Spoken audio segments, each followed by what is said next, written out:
Some people say that after 80, you should start preparing for death. And the strange thing is, they're not wrong, but not for the reason they think. They imagine a tidy little expiration date. Your heart politely stops, your affairs are in order, and your body floats out the window like incense smoke. But in reality, most people don't die after 80. They disappear. First from conversations, then from routines, eventually from their own story. Until one day, there's a body still breathing in the recliner, but the light behind the eyes, flickering, dim, gone. Here at Buddhist Wisdom for the Elderly, we don't sugarcoat the lotus. We face it, we bless it, and sometimes we laugh at it. So welcome old souls and beautifully aging troublemakers. You've found your people. In this video, we're unpacking 7 quiet killers of life after 80, not your usual cholesterol nonsense, but subtle, everyday habits that slowly whisper, you're not needed anymore. Each part will show you the sign, why it hurts, a real story, and what to do instead, spiritually and practically. And if you watch just one part, make it the shame nobody talks about in part 6. Because the moment you stop hiding your struggles, your body might just stop hiding its joy. Stick around, subscribe, and help us reach 1,000 subscribers so we can keep making honest, healing content for elders who still want to live, not just exist. Let's begin before you forget why you clicked. Part 1. The death of small talk and why it starves the soul. Let's be honest, no one ever thought they'd miss talking about the weather with a stranger at the bus stop. But they do. Not right away. At first it feels like freedom. You retire, slow down, and finally, you don't have to talk to people unless you want to. You don't have to nod to your neighbor. You don't have to pretend to care how their dog's arthritis is doing. You get to be left alone. But then, weeks pass, maybe months, and something odd begins to happen. You feel a little foggier in the morning. The coffee doesn't taste as good. You find yourself watching people on TV more than you talk to them in real life. And somewhere deep inside your bones, a strange ache sets in. Not physical, not emotional, just hollow. That, my friend, is the spiritual malnourishment of microsocial starvation. Now, before you dismiss this as just loneliness, let me be clear. This isn't about needing deep friendships or a bustling social life. No, we're talking about the small, ridiculous, barely noticeable human touches that used to fill your day like oxygen. The mailman joke, the grocery store wink, the "how's your leg today, George?" from the lady walking her poodle. These tiny nothings, they're everything.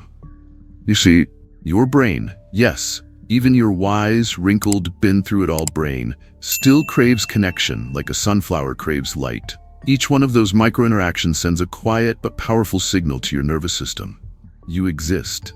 You matter. You're part of this strange, noisy, living world. Without that signal, the body starts powering down. Just a little, then a little more, until even your immune system gets the message. We're not needed here. And let me tell you, when the body thinks it's no longer needed, it starts behaving like an unpaid intern. It stops showing up. Joints ache more, memory slips, that sparkle in your eye, it packs its bags and moves to Florida. Now let me tell you a story. There was this man I once met, Harold, 87 years old, lived alone in a quiet suburb, house so clean it looked like a museum of depression. Used to be the mayor of his little town back in the day. Knew everyone, shook hands like it was a religion. But in the last 3 years, barely left the house.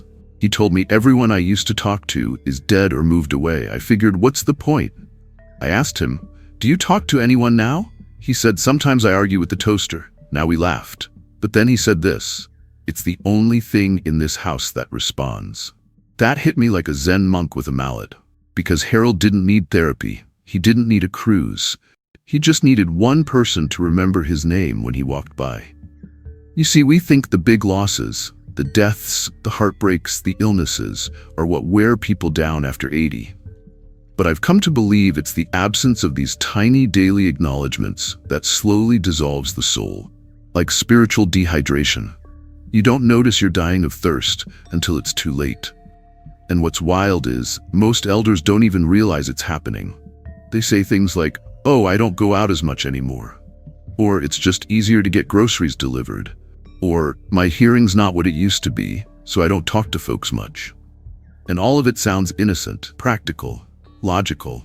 But underneath, something ancient is shriveling. Because as humans, we're not just meant to survive, we're meant to be witnessed. Even by strangers, especially by strangers. Buddhism calls this interbeing, the truth that our existence is tied up in one another. You cannot say I without also saying we.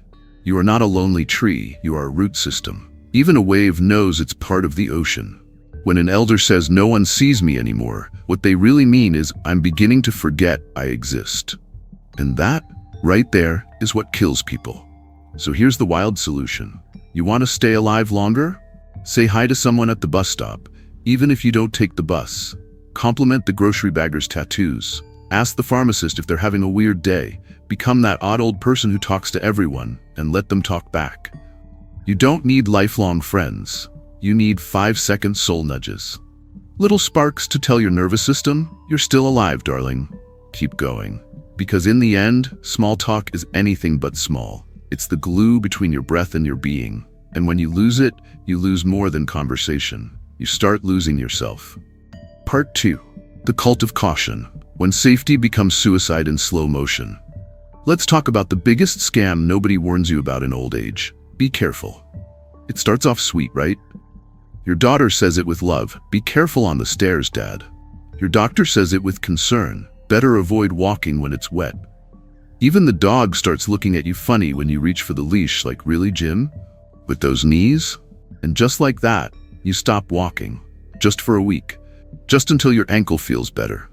Just until the snow melts. Then spring comes, and you still haven't left the porch. That's how it happens. You don't stop moving because you're old. You grow old because you stop moving. See, somewhere along the line, caution stopped being wisdom and became a cult, a quiet religion of overprotection. You built a shrine to safety and then forgot how to dance in your own temple. Now, I'm not saying throw your cane out the window and try parkour. I'm saying if you treat your body like fragile glass, it's going to start cracking out of spite. Let me introduce you to Agnes. She was 84, sharp as a blade and twice as terrifying, used to ballroom dance. Then she slipped once in her kitchen, tripped over a rug while yelling at her blender. Didn't break anything but pride. So what did she do? She wrapped her world in bubble wrap. She stopped walking her dog, hired a neighborhood kid instead. Stopped cooking, too risky. Stopped going to the bridge club because, and I quote, I might laugh too hard and dislocate something. Within 6 months, her muscles atrophied, her balance got shaky, and she went from spicy to spongy. Here's the punchline. The thing she was trying to avoid, losing control of her body, that's exactly what happened because she stopped using it. You see, the body isn't a stubborn mule. It's more like a garden. You don't tell it to stay strong. You tend it, you work it, you challenge it with sunlight, motion, and little doses of chaos. That's how you keep it alive. Buddhist teachers would call this the dance of impermanence. The understanding that everything is in motion, even you. When you resist motion in fear of death, you forget that motion is life. You're not avoiding danger. You're rehearsing the grave. Let me say something uncomfortable. Stillness is often more dangerous than movement. Because when you stop reaching for that high shelf, your spine forgets how to extend. When you avoid stairs, your knees forget they have a job. And when you stop walking, your sense of balance packs its things and says, good luck, pal. And here's the mind trick. You'll tell yourself you're being smart, but really, you're slowly shrinking into a version of yourself that's easier to bury. Even science agrees. The first major predictor of decline after 80 isn't disease. It's lack of mobility. Your muscles don't just weaken, your coordination suffers, your digestion slows, your cognition slips. It's a domino effect triggered by the slow gospel of sitting. The great lie of modern elderhood is that rest is always good. But too much rest is just retirement from aliveness. And yes, I know, fear is real. You slipped once, your hip feels wobbly, the floor looks farther down than it used to. That's fine. Fear is a compass. But don't let it become your god. What you can do is adapt. Use the cane, hug the railing, stretch more, take smaller walks. Just don't stop moving. The motion is not the risk, the stillness is. You want to stay alive after 80? Do something mildly reckless every day. Not Grand Theft Auto. I mean, walk to the mailbox barefoot. Do a shoulder roll in your living room. Try to sit down and get up from the floor without sounding like a haunted wardrobe. The goal isn't safety. The goal is engagement. Because the truth is, caution keeps you alive, yes, but movement reminds your body why it's worth the trouble. So don't let the fear of falling become the reason you're already halfway in the grave. Move awkwardly, move slowly, move ridiculously, but move. Or you'll wake up one day realizing you haven't left the house in 2 years and your recliner has better posture than you do. Part 3. When light becomes poison, the hidden sleep killer in your living room. You'd think that by the time you hit 80, you'd be a professional sleeper. After all, you've had decades of practice.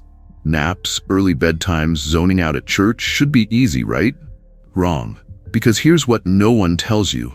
After 80, your body turns into the world's worst intern. It forgets your schedule, it ignores instructions, it panics under pressure. And if you're not paying attention, it quietly ruins everything with a single mistake. Too much light at the wrong time. Let me explain. There's a little monk living inside your brain. He doesn't wear robes, but he runs your circadian rhythm, your inner clock. He decides when your body should wake up, when it should wind down, when to pump melatonin, and when to tuck you into the deepest, juiciest sleep you've ever had. But this monk? He's sensitive. He needs order. He needs cues. And most importantly, he worships the sun. Every morning when natural light hits your eyes, this little monk lights a stick of incense, rings a gong in your pineal gland and says, "Ah, it is day, let us rise, move, and be merry." But guess what throws him into a spiritual crisis? Blue light. Yes, your TV, your phone, your iPad, your energy-saving fluorescent demon bulbs. All that artificial light confuses the monk. He thinks it's daytime, all the time. And when that happens, melatonin stops showing up to work. Your body doesn't cool down like it's supposed to. Your sleep becomes shallow, interrupted, and about as restful as a nap on a pile of Legos. Here's a story. Martha, age 86, lovely woman, smelled faintly of lavender and resistance. She watched murder mysteries every night to calm down, but every morning she woke up exhausted and convinced the mailman was part of a conspiracy. Her sleep study looked fine. Her blood work, glorious. But her sleep hygiene? Filthy. TV on until midnight. LED lamps blaring like an airport runway. Curtains drawn all day. She was living in a cave of confusion. Her brain thought it was 7 p.m. forever. Her doctor gave her one prescription: 20 minutes of natural morning light. No pills, no magic. Just sunlight in the eyes and screens off before bed. 2 weeks later, her sleep improved, her memory sharpened, and she stopped accusing the postman of murder. Victory. Now here's the kicker. After 80, your body becomes less efficient at making vitamin D, which you get from, you guessed it, sunlight. Without enough sun, your bones suffer, your immune system flops, and your mood turns into soup. So yes, the sun still matters, and not just for your tan. Now let's go Buddhist on this. According to the Dharma, all things flow in cycles.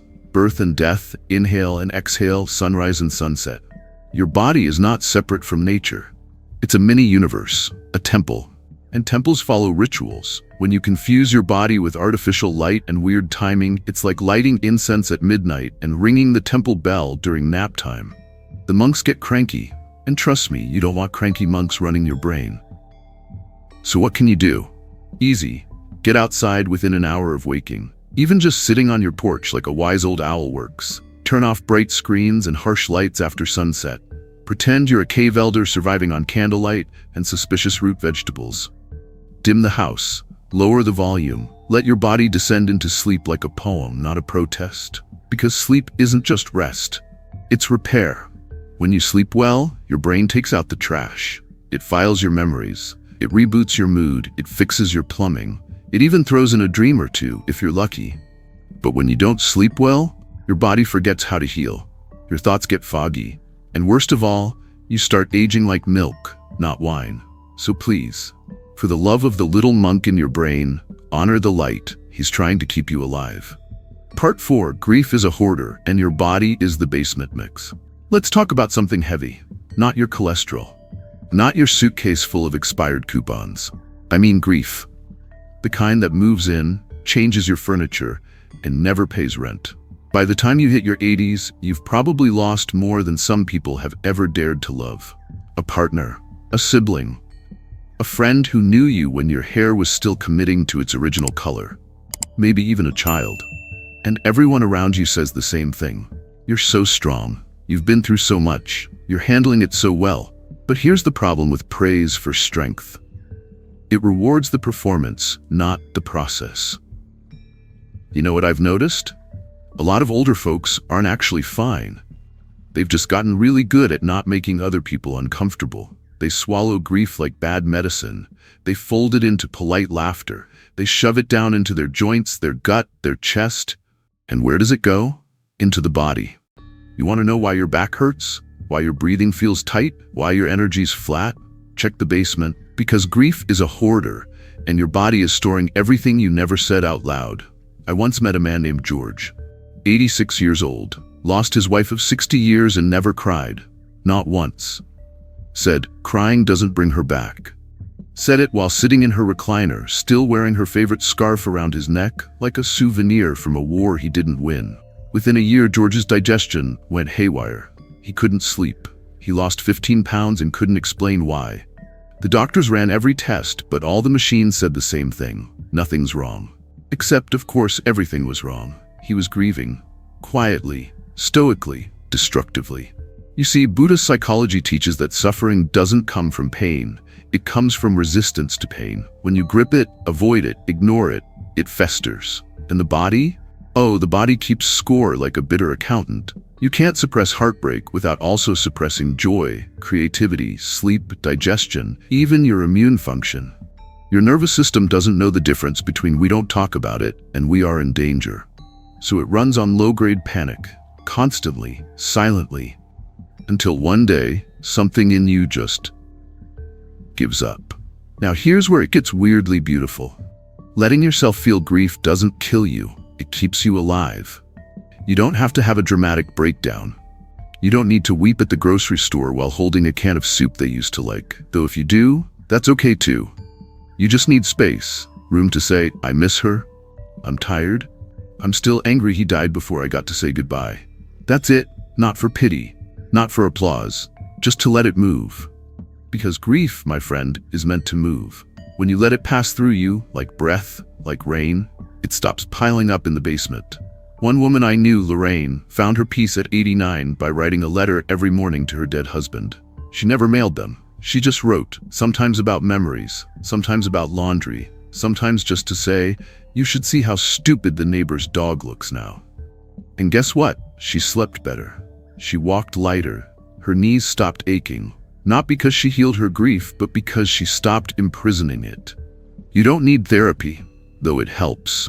You don't need a ritual, though they're sacred. You just need to feel what you've been politely ignoring for decades.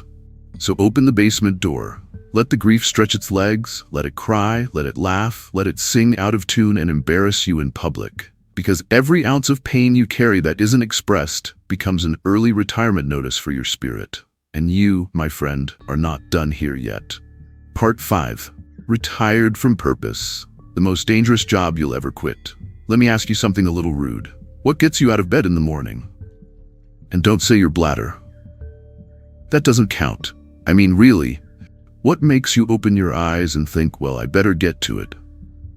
If your answer is nothing, then we've got a problem. A quiet, creeping, soul-shrinking problem. You see, most people think aging is about losing mobility, memory, or marbles. But truthfully, the first thing that usually goes is purpose.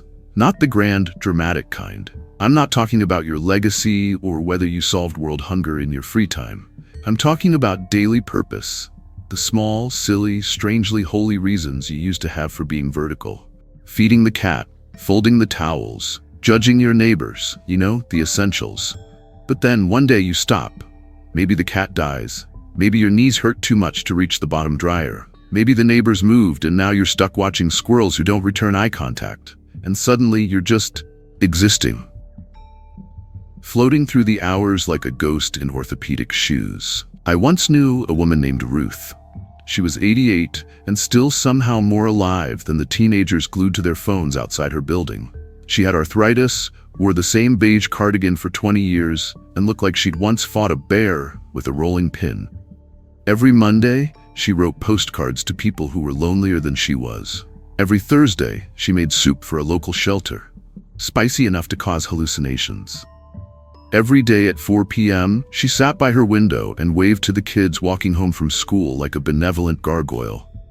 None of this was important in the worldly sense, but to her body, her mind, her breath, it was the fuel that kept the engine running. Because here's the Buddhist take. Form is emptiness, but rhythm is salvation. The human spirit doesn't need grandeur. It needs pattern. It needs the ritual of being useful, even if it's just to a goldfish. Now, when you lose that rhythm, the body doesn't just get lazy. It starts shutting down systems. Digestion slows, mood flattens, sleep gets weird. Your immune system stops caring, and your brain starts quietly cleaning out the filing cabinet marked, "Let's live another year." Purpose, even in its smallest form, tells your cells, hey, we've still got things to do. No time to die just yet. The plants need water, the socks need matching, and somebody has to make sure the mailman's mustache isn't a disguise. But here's where the cult of retirement sneaks in, with its fuzzy slippers and seductive lies.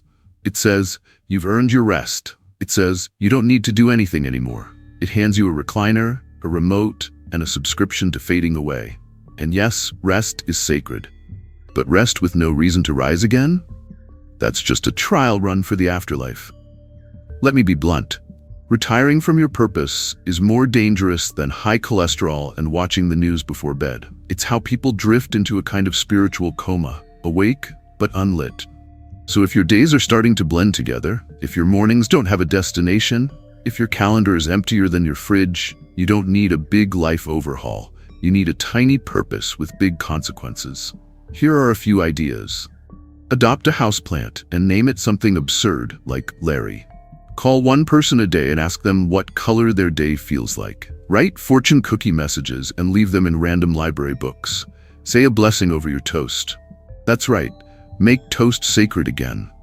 Just do something regularly that makes you feel like the story isn't over yet. Because the truth is, people don't die because their heart stops beating. They die because they stop being asked to show up. Be the one who asks yourself. Part 6. The elephant in the bathroom. Nobody talks about shame after 80. Let's talk about something no one wants to talk about. Not because it's taboo, not because it's illegal, but because it's uncomfortable in the most soul-squirming way. Shame. Specifically, the weird, sticky, lonely shame that starts to creep in after 80 and usually settles somewhere between your medicine cabinet and your adult diapers. Now look, I get it. You've lived a life. You've raised kids, buried friends, survived recessions, wars, breakups, menopause, and possibly a lava lamp craze. You've earned your badges, and yet, here you are, hiding your walker before guests come over, or pretending you meant to miss the party because crowds are just too much these days. Or my personal favorite, turning the TV volume up to 90 and then lying about how great your hearing is. And then there's the bathroom shame. Let's not dance around it. You once climbed mountains. Now you're afraid to climb off the toilet without help. You once bathed with candlelight and jazz. Now it's a strategic operation involving grab bars, non-slip mats, and a prayer to the gods of hip sockets. But what's worse than all that? The fact that we're not allowed to talk about it. Because somewhere along the way, we decided that old people should be adorable but not needy. Wise but never weak. Age gracefully, they say, as if it's shameful to ask for help with the same body used to carry them as babies. You want the truth?